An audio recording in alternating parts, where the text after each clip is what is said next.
Pois bem, quero compartilhar com vocês nessa oportunidade o Evangelho de Lucas, capítulo 13, do versículo 31 ao 35.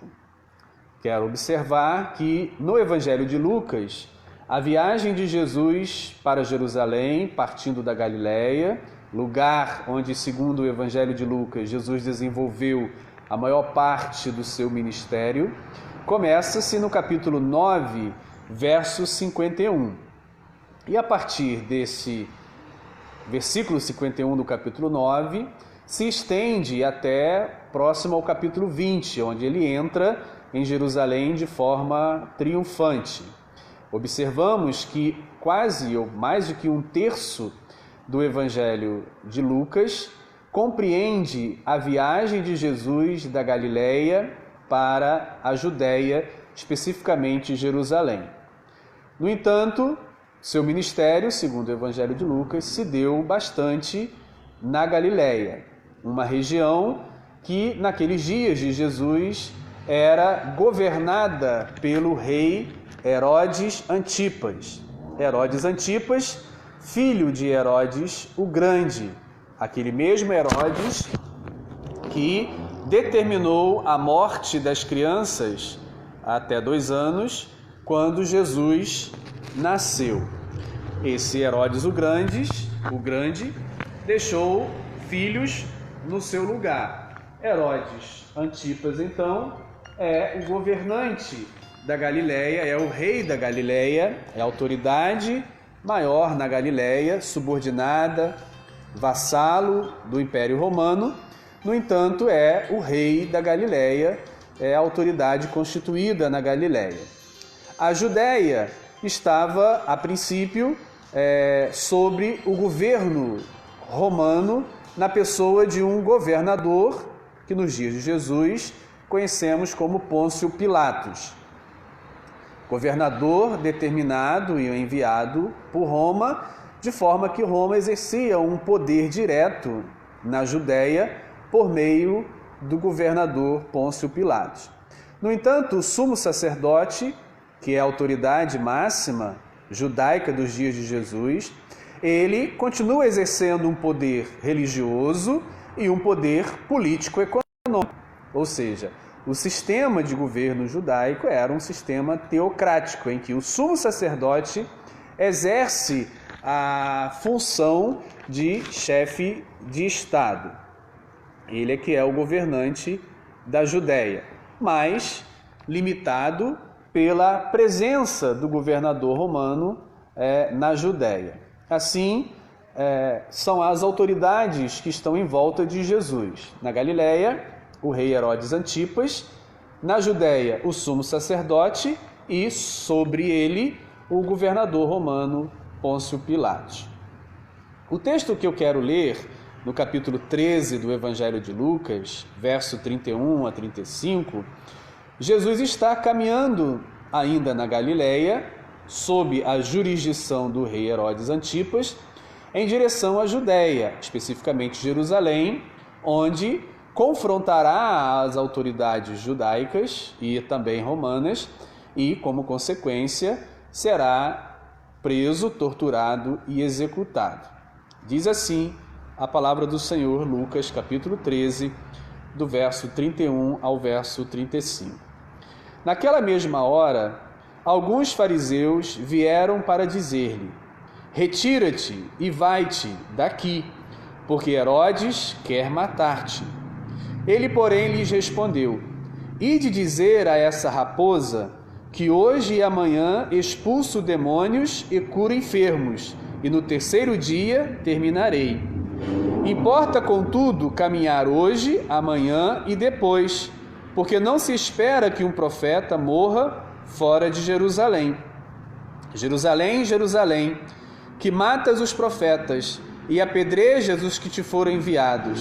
Quantas vezes quis eu reunir teus filhos, como a galinha ajunta os do seu próprio ninho debaixo das asas, e vós não o quisestes. Eis que a vossa casa vos ficará deserta, e em verdade vos digo que não mais me vereis até que venhais a dizer: bendito o que vem em nome do Senhor. Enquanto estava na Galiléia, estava sob a jurisdição do rei Herodes Antipas. Este rei, como no próprio Evangelho de Lucas, nós vamos observar quando Jesus for preso em Jerusalém, e Pilatos o enviará a Herodes Antipas, que estará naquele momento, naqueles dias, para a festa da Páscoa em Jerusalém, para que Herodes Antipas julgue Jesus, uma vez que pertencia à jurisdição daquele rei. A gente vai observar que Herodes vai dizer, o Herodes Antipas, nos textos mais para frente, quando esse momento chegar, que ele desejava muito ter encontrado, conhecido Jesus, e para vê-lo fazer alguma mágica, algum milagre, alguma coisa desse tipo. Bem, então a gente já percebe que havia uma perseguição, um certo desejo, uma certa busca do rei para prender Jesus ou de alguma forma ter uma audiência, um depoimento dele a respeito daquilo que ele estava fazendo na Galiléia. No entanto, Jesus ignora o aviso que lhe é dado. Os fariseus, como diz o texto, fariseus vieram dizer-lhe: retira-te e vai-te daqui, porque Herodes quer matar-te. Ou seja, de uma certa forma, Jesus estava seguindo o caminho de João Batista, que é morto na mão desse mesmo Herodes Antipas, por desafiá-lo, por apontar nesse Herodes Antipas um comportamento pecaminoso, um comportamento ruim, um comportamento que desagradava a Deus. João Batista não poupava esse Herodes Antipas nas suas acusações, nas suas profecias, e, de uma certa forma, se tornava indesejado por Herodes Antipas, até que este conseguiu prendê-lo e executá-lo e matá-lo, decepando-lhe a cabeça.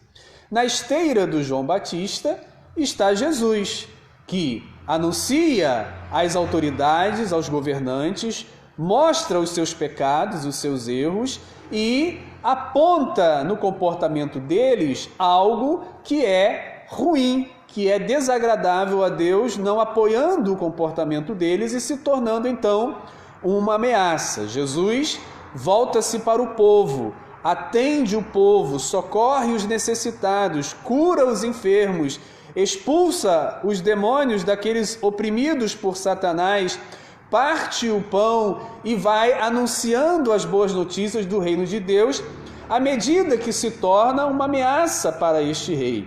E quando avisado da possibilidade de ser preso e morto por um julgamento do próprio rei, Jesus então responde àqueles que o haviam avisado que ele não vai fugir, que ele vai continuar realizando a obra de Deus e vai enfrentar, como se espera de um profeta, a morte em Jerusalém. E para dizer isso, manda um recado para Herodes Antipas, o rei da Galiléia. E ele diz, no verso 32, ele, porém, lhes respondeu: ide dizer a essa raposa. Ou seja, certamente Jesus não está elogiando o rei, ele está dizendo que o rei é uma raposa, e a gente entende qual é a metáfora da raposa, qual é o objetivo quando se diz fulano é uma raposa, aponta para a sua postura de roubo e de morte, aquele que vem trazer a morte, roubar, levar e trazer a destruição. Então Jesus revela aquilo que está no seu pensamento em relação ao rei. Esse rei é uma raposa, vai dizer para ele que ele é uma raposa e eu não vou fugir dele. E aí Jesus continua realizando a obra para a qual recebeu a incumbência do Pai, caminhando para Jerusalém, ciente de que o que espera-o em Jerusalém é a morte. Não uma morte por um assassinato passional, por uma briga, por uma emboscada de um ladrão. Não, uma morte na mão das autoridades. Importa-se, ele diz, espera-se que um profeta morra em Jerusalém e não fora de Jerusalém. E essa morte dos profetas em Jerusalém era uma morte oficializada, uma morte decretada pela autoridade. Era a autoridade que executava ou mandava executar os profetas que, nas suas profecias, contestavam a autoridade dos líderes, das autoridades, e colocavam diante delas as suas mazelas, as suas transgressões, as suas pecaminosidades. E Jesus, muitas vezes, aponta para os sacerdotes, para os líderes sacerdotais, para os anciãos, e mostra e diz: olha, vocês não fazem a obra de Deus, vocês são maus, vocês são ladrões, vocês são malfeitores, vocês são malignos. Muitas vezes no Evangelho de João, Jesus chama-os de malfeitores, de assassinos e outras coisas mais. No entanto, Jesus tem plena consciência de que a obra que ele realiza em prol do povo, para salvar o povo, custaria a sua vida na mão das autoridades. Em nenhum momento ele recua, em nenhum momento ele foge do rei, do sumo sacerdote ou do governador Pilatos. No mesmo momento da sua prisão, ele vai dizer: por que vocês vêm atrás de mim armados? Eu estou entre o povo, eu estou no templo, eu estou em todos os lugares, ensinando dia a dia a palavra de Deus. Não precisam vir me prender com uma escolta desse tamanho.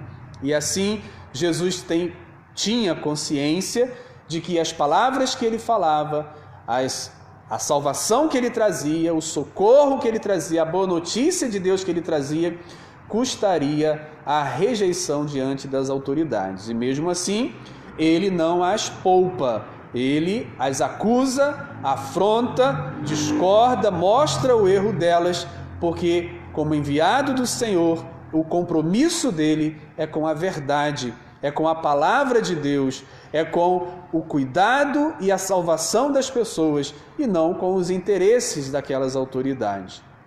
O que a gente aprende nesse trecho, que quero destacar e destaco nesse momento, é que Jesus tinha um compromisso com a vontade do Pai na salvação das pessoas, no socorro. Ele diz: estou hoje, amanhã e depois curando, expulsando o demônio e anunciando a palavra, e não vou fugir das ameaças do rei, que é uma raposa, que é alguém que não é uma boa pessoa e é uma pessoa maligna, pecaminosa, um agente de Satanás. E assim ele continua aí dizendo na sua palavra a Jerusalém, lamentando que a cidade de Jerusalém rejeita-o desde o seu nascimento e agora também rejeita-o no anúncio da salvação que ele traz. E ele quisera muitas vezes abrigá-los, socorrê-los, ajudá-los, salvá-los, mas eles o rejeitaram. E agora ele diz: jamais me vereis, até que venhais a dizer: bendito o que vem em nome do Senhor. Apenas quando reconhecerem que Jesus é o bendito do Senhor, que vem em nome do Senhor, assim Jesus deixa nas suas palavras uma margem para o arrependimento, uma margem para a mudança de atitude, para uma conversão. Quando vocês se converterem e me reconhecerem como bendito que vem o nome do Senhor, então eu os abraçarei e os salvarei.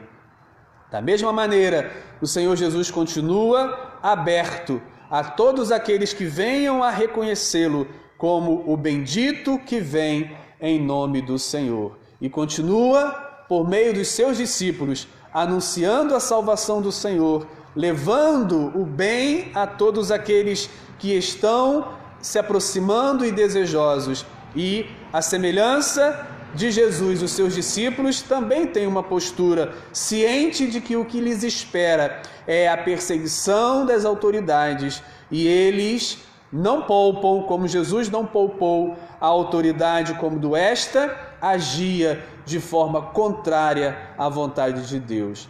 Que o Senhor nos fortaleça na caminhada de Jesus, sabendo que fomos chamados por Jesus para continuar a obra que Jesus iniciou, levar a sua salvação, levar as boas novas a todos aqueles que Ele deseja salvar e que se arrependem dos seus pecados, levar a salvação. É esse o nosso chamado, a vida, a transformação, reconhecendo sempre que toda a pessoa pode se arrepender do seu pecado. O arrependimento está acessível a todos. Não há aquele que poderíamos dizer para você não há jeito. Até o último minuto, uma pessoa pode arrepender-se do seu pecado, ser transformado pelo Espírito Santo e receber uma nova vida em Cristo Jesus. É nessa esperança que caminhamos e pregamos que a salvação é oferecida a todos os homens, aos mais vis dos pecadores. Deus oferece uma nova vida, uma vida diferente, uma vida guiada pelo Espírito Santo de Deus. Que o Senhor nos abençoe e nos ajude na caminhada a fazer a obra de Deus.